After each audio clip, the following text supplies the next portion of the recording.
Bonjour à tous.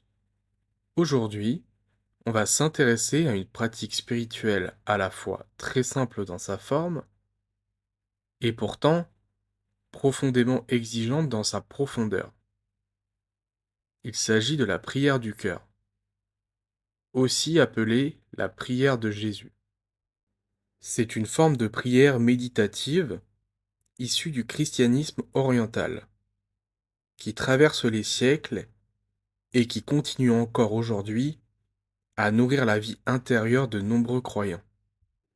Mais avant de voir comment elle se pratique, prenons un moment pour comprendre d'où elle vient. Pour faire un peu d'histoire, la prière du cœur trouve ses racines dans les premiers siècles du christianisme, notamment chez les moines du désert en Égypte et en Syrie.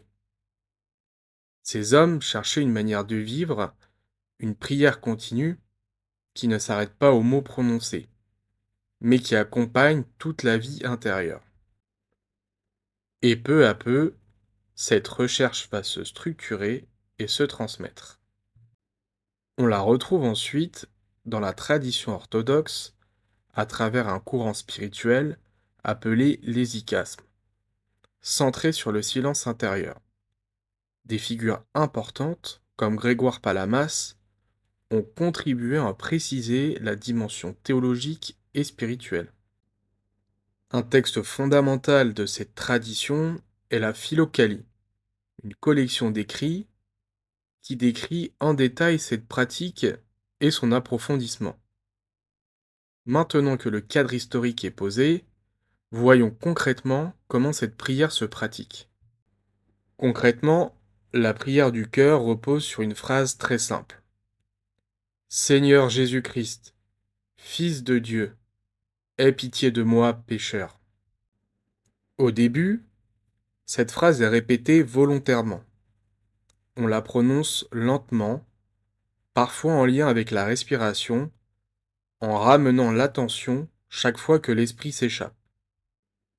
C'est donc une phrase de concentration et de stabilisation de l'esprit. Puis, avec le temps et la régularité, quelque chose change. La répétition devient plus naturelle, moins forcée.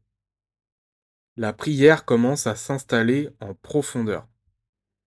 Elle peut alors devenir intérieure, silencieuse, presque comme si elle se répétait d'elle-même. Et c'est là que le sens de la pratique se déplace. L'objectif n'est plus seulement de tenir l'attention, mais d'entrer dans une forme d'unification intérieure, une présence continue à Dieu. Si on prend un peu de recul, on remarque que cette pratique partage des points communs avec d'autres traditions spirituelles. Par exemple, dans l'hindouisme, on retrouve la récitation des mantras, où la répétition d'un son sacré sert à stabiliser l'esprit. Dans certaines écoles bouddhistes, on utilise également la respiration ou des mantras comme support de concentration. Finalement, dans toutes les méditations de concentration, on retrouve ce même principe. Ramener sans cesse l'attention sur un point unique. Mais il y a aussi une différence essentielle. Dans la prière du cœur, il ne s'agit pas seulement d'un exercice mental. C'est une relation, une parole adressée à Dieu, vécue comme une présence personnelle. Pour un catholique, cette pratique peut transformer la manière de vivre la prière. Elle peut aider à développer une présence intérieure plus constante à Dieu, à apaiser le mental et à réduire la dispersion. Elle permet aussi de faire descendre la prière dans le quotidien, au-delà des mots dédiés, et d'approfondir l'humilité ainsi qu'une simplicité intérieure plus profonde. Elle ne remplace pas les autres formes de prière, mais elle peut les prolonger, comme un fond silencieux qui accompagne toute la vie spirituelle. Pour conclure, la prière du cœur est une pratique à la fois très simple et très profonde. simple dans sa forme, profonde dans son effet, une transformation progressive de la manière d'habiter le silence, l'attention et la relation à Dieu. Et peut-être que son invitation la plus essentielle, c'est celle-ci.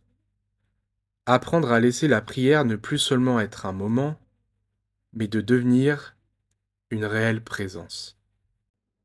Je vous remercie pour votre écoute, et si ce type de contenu vous a intéressé, n'hésitez pas à vous abonner.